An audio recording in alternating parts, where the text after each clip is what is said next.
I'm here with Levent Applegate. Levent is going to tell us about his outstanding project that he did for Intel. How you doing, Levent? Yeah, pretty good. Very good to meet you. Good. Yeah.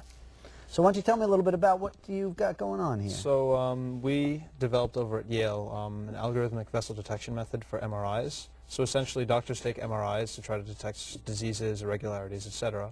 In patients. And it'd be nice if they could take the MRI images, which are just raw data, and color in vessels on their own throughout databases, but they can't. So they need automatic vessel detection methods to do this for them. So what we did is the vessel detection methods in place right now don't detect things called stenoses, which are the narrowing of blood vessels, and branch points, which are where one blood vessel turns into two, very well. So our method uses intuitive geometric statistical modeling to detect these things. And I also wrote a parallelization program where I took the method in place that we had developed, which took 4 hours on one system, and then I parallelized it, which is the bleeding edge technology in place, to take 30 seconds, which is about a 500 times speed up. Wow, so I can assume that that's going to mean faster, more accurate, and probably money savings. Yeah. Things down the line. Yeah, so doctors can take MRI images in real time, have very good results based on their vessels detected in front of them immediately. That's outstanding. Yeah. Who was your mentor in that project? Dr. Xenophon Papademetris. He's over at Yale in the pathology and computer science departments. Wow. So if you look at down the line what this can mean to the average person that's out there. So I guess the average person will have a couple of MRIs in his lifetime, and if he has things called the stenoses, which are the underlying problems behind stroke, angina, things like that, the methods in place, there's a chance that they wouldn't have detected his stenoses, whereas with ours, the chance goes down, and therefore there's a chance that we could prevent something like a stroke from happening.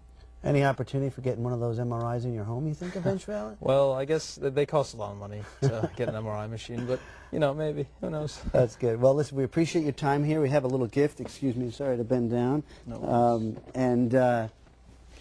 This is some music to play with. Have some fun. We look forward to seeing you in future things, and good luck in the rest of the competition. Thank you so much. Thank you. Thank you. I'm here with Eric Brooks. Eric's about to tell us a little bit about his outstanding project that he did for the Intel finalists. How you doing, Eric? I'm great.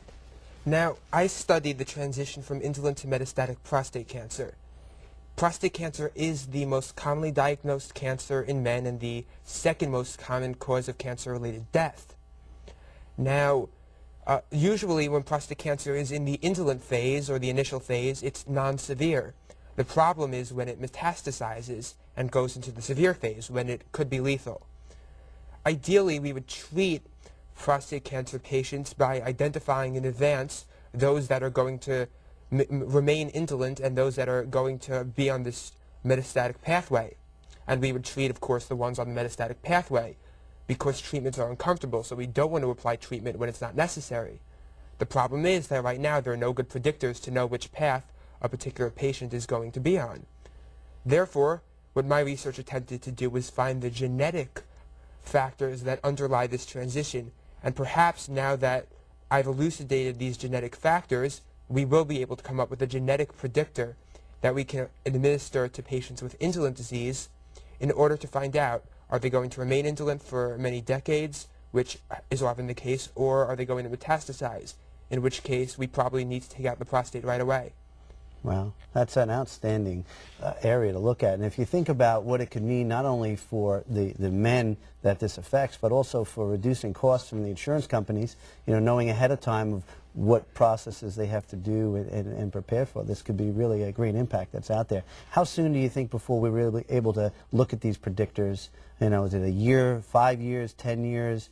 How far along the line do you think we are before this can really... Well, I don't want to put an exact number on it, but I'd say we're actually quite close, closer than many people probably think, because we already have an initial understanding of the genetic factors that underlie this transition, and once you understand the genetic factors, it's not easy, but it's doable to take a look at patients with indolent disease and to see, do they have these genetic factors? What levels of these genetic factors do they have?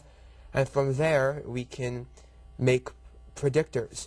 Already, my research found some genes that seem to increase the probability of a patient getting metastatic disease and other genes that decrease that probability. So if you have an amplification in one gene and a deletion in the other gene, we can say, oh, look at you, it's pretty clear that you are going to be okay, don't treat it. Or look at you, you have a deletion in that gene and an amplification in that gene, you better get treated right away. So ahead of time is more important. Well, listen, we appreciate you coming out here today. We have a little gift for you. Thank you. That you can play a little bit of music on, and we look forward to hearing from you in the future. Thanks. It was a Take pleasure care. to meet you. Bye. Well, tonight you got to meet 5 of the 9 Long Island Intel finalists. There were 40 in the entire nation, and 9 came from Long Island. That is an outstanding number here, and it just goes to the testament of what we have done from an island perspective and even from a New York perspective. Now let's meet the folks that couldn't come here tonight.